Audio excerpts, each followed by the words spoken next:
Okay, NRL super coaches and fantasy players, welcome to the latest edition of the Such Is Fantasy NRL podcast. I'm your host, Stephen DeFries. Today we're going to go through a little bit of strategy when it pertains to who you should stash, who you should avoid, and we're going to check the waiver wire ahead of Las Vegas NRL action on Sunday. There are quite a few players that haven't been picked up, which I think is a huge mistake and a big opportunity, particularly if you didn't have the best draft night. Things can get foggy, things move quickly, so it's important for us to pick up those players. Now, quickly, you can follow me on Such Is Fantasy NBA, Such Is Fantasy NRL, Such Is Fantasy NRL Instagram and TikTok. Now that that's out of the way, let's get through our injured players list. So you'll notice on Supercoach in particular that there's a injury icon next to players that are expected to miss some time. What I'm seeing across a lot of leagues at the moment is players, Supercoaches are avoiding injured players outright. So for example, Hamole Olakawatu, he's fit for round one. He has that icon next to his name. He's fit for round one. And I've seen in many, many leagues, coaches avoiding because they believe he's not going to play. He's going to line up round one. Absolute worst case scenario, round two. But my mail is he's fit for round one.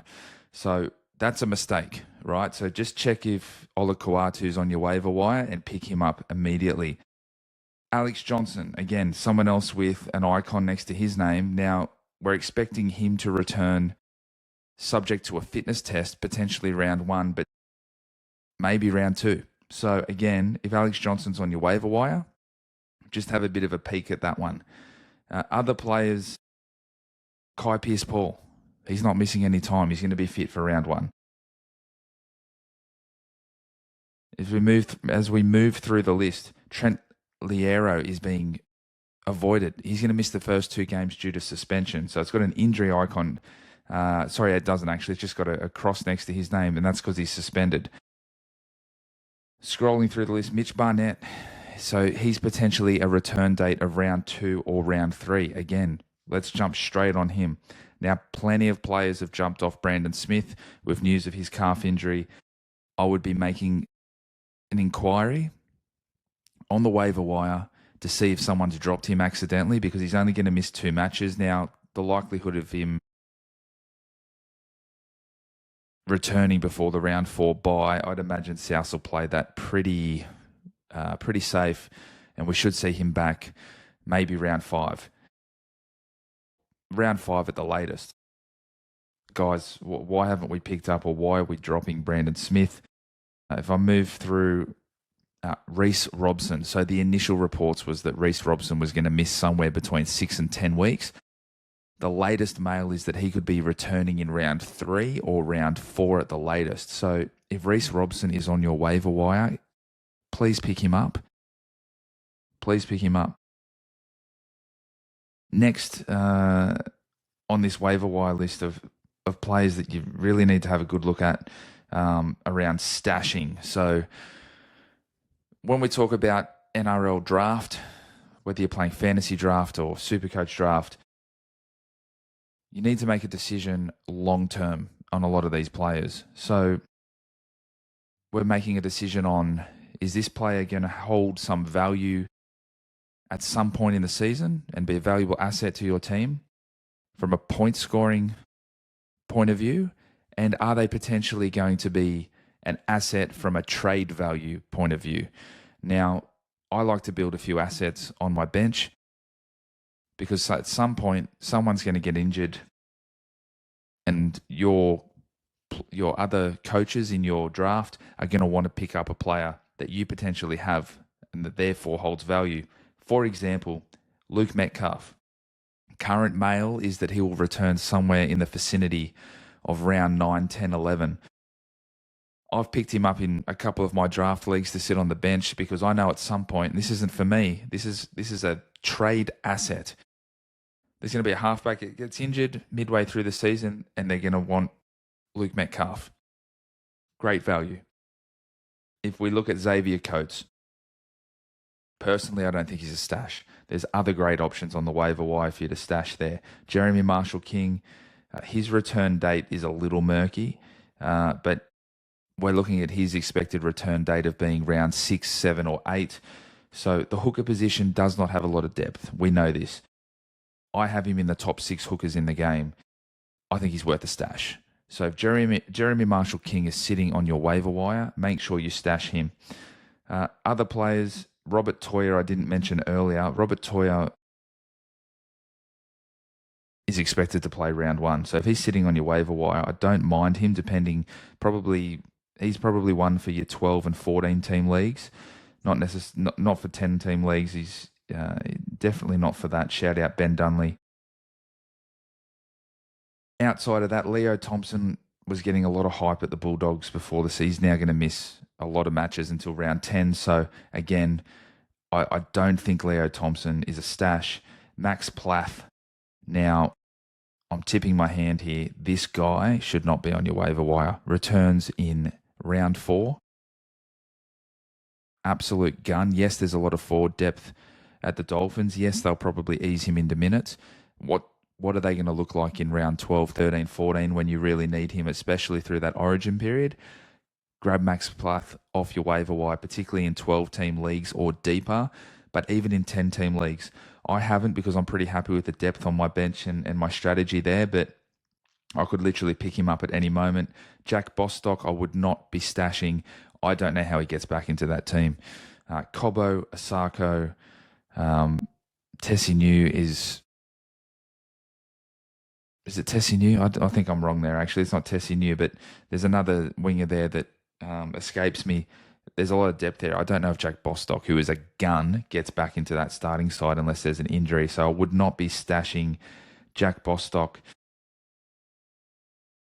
That's probably the most relevant players on this list. Zach Laybutt may return from his suspension and grab a starting spot in place of Tom Chester. So in deeper leagues, if you picked up Tom Chester, just be aware that he may not be in that team moving forward after round 2. But I think we've covered the big names there. Brendan Pecura, actually. He looks like missing one, maybe the first 2 matches of the NRL season. He missed the World Club Challenge.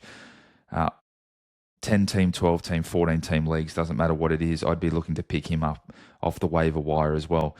I think that covers the injured players on the waiver wire, but now I want to talk about some players that haven't been picked up at all that we should be looking out for.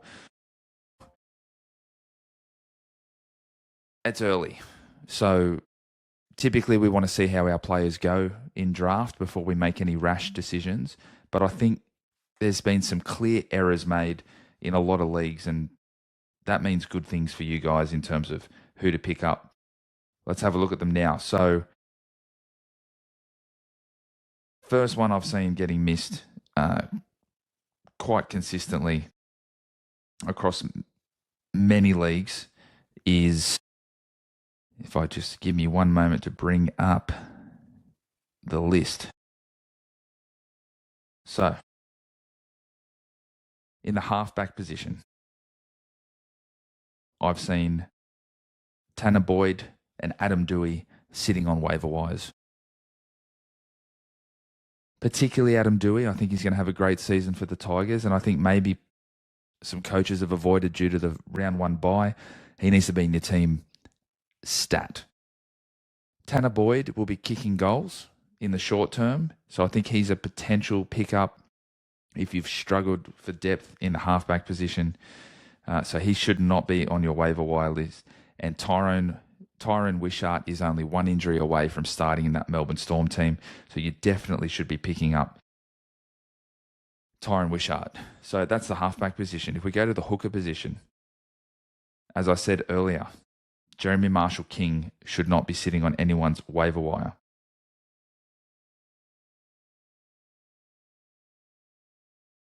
Your other hooker, Wade Egan, should not be sitting on anyone's waiver wire. Sandon Smith should be. He's been benched. If you've picked up Sandon Smith, he's a drop immediately. Now, Ben Hunt, there's a lot of word out of the Broncos that he's going to start at hooker. I think it'll be a job share. I don't think he's going to get 60 or 80 minutes. I think it's probably a 45 to 50-minute role for Ben Hunt in that Broncos team, so I wouldn't do it. Peter Mamazoulos, he's going to come in and probably play 80 minutes in place of Brandon Smith, I still wouldn't do it. It's a short-term play if Brandon is back in 5 weeks. Mitch Kenny, don't mind, but he's never been Supercoach relevant. But a player that should be on everyone's radar is Jake Simpkin. He's probably going to get 80 minutes at Manly. He's going to make a ton of tackles and he's going to score some points. So I'd be looking to get Jake Simpkin off the waiver wire if you're struggling for a bit of depth, particularly in 12 and 14 team leagues. If we move to front row forward, where I've also seen some crazy guys being left on the waiver wire, let's start with Sua Wong.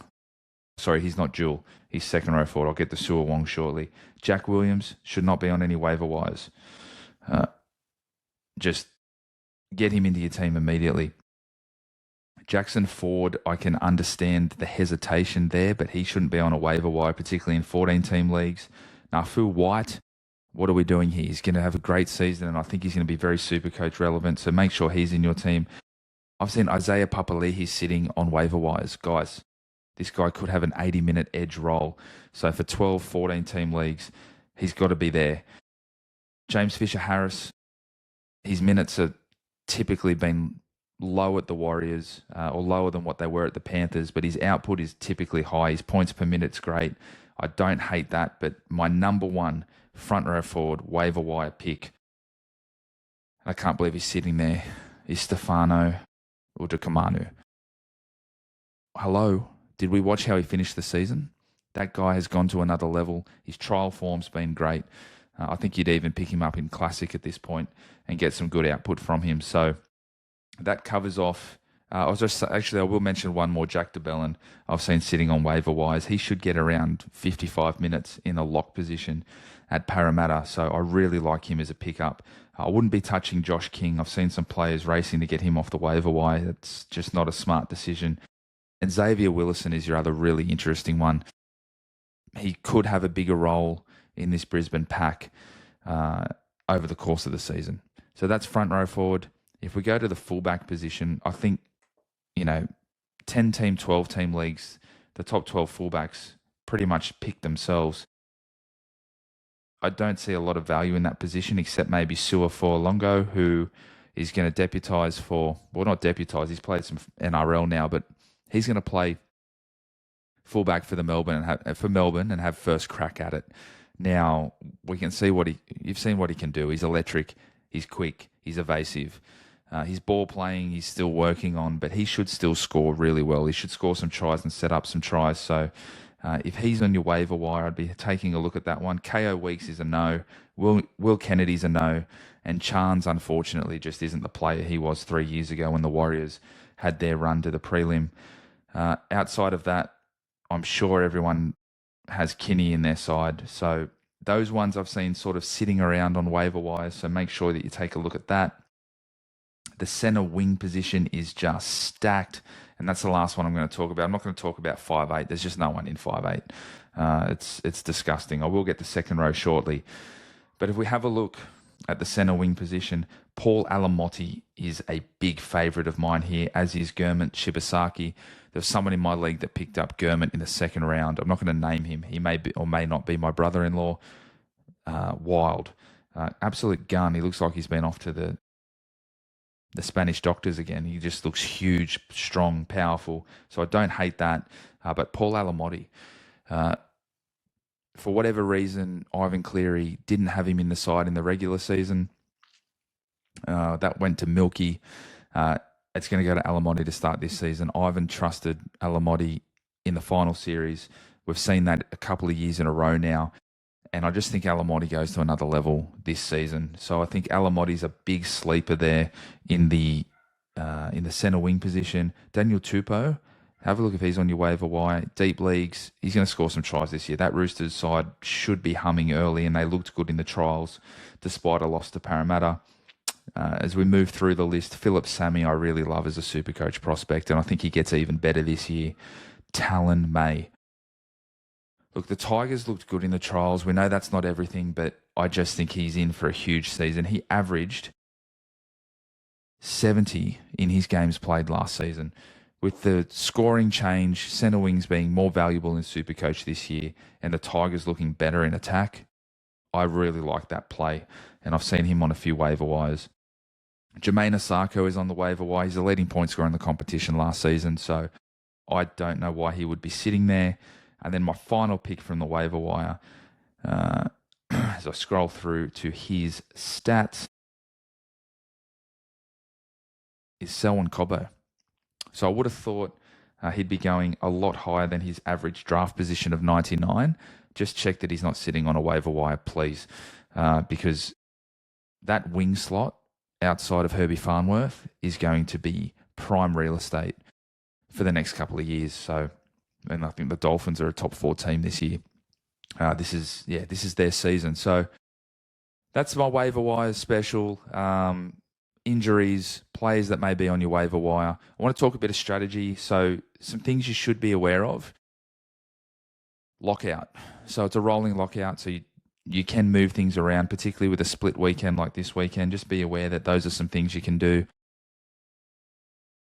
Be aware you've got auto emergencies. So for me, for example, I have Reece Robson sitting in my hooker position. He's not going to play for the first 4 or 5 rounds of the season.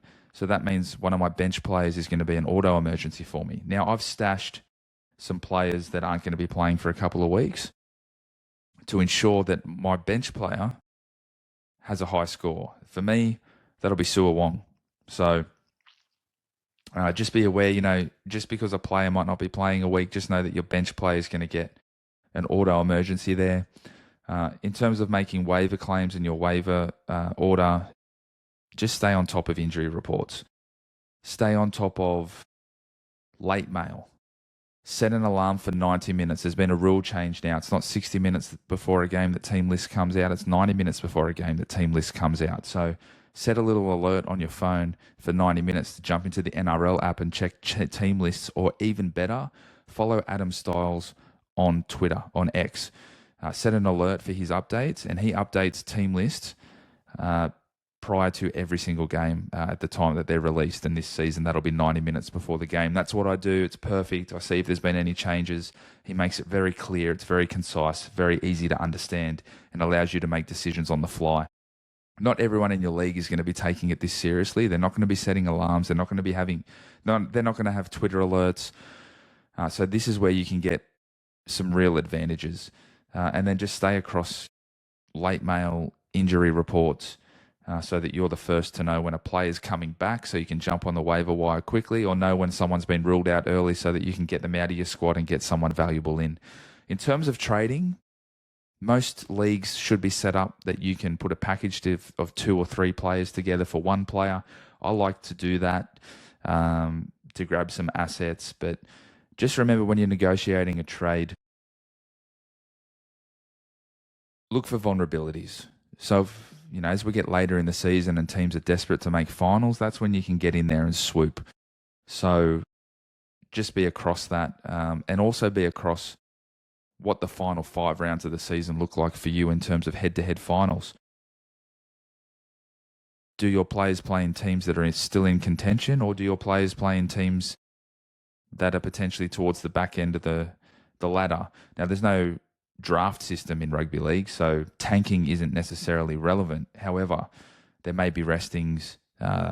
Teams may have opportunities to blood young talent. We saw that with Parramatta. They blooded a whole lot of talent last season. So, they're in really good stead, as did South Sydney.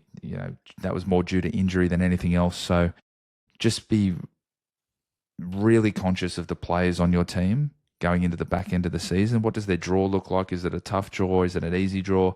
Now, for me, early season draw means nothing. I take nothing into account. I don't think there's good draws or bad draws to start any season. Everyone's talking about Panthers' bad draw, avoid their players.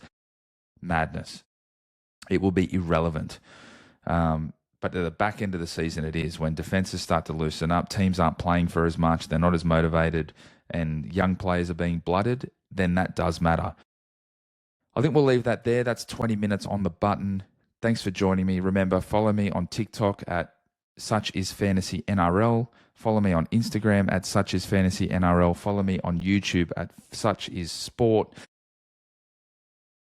and have a really good day and enjoy Vegas round this weekend. Let's go.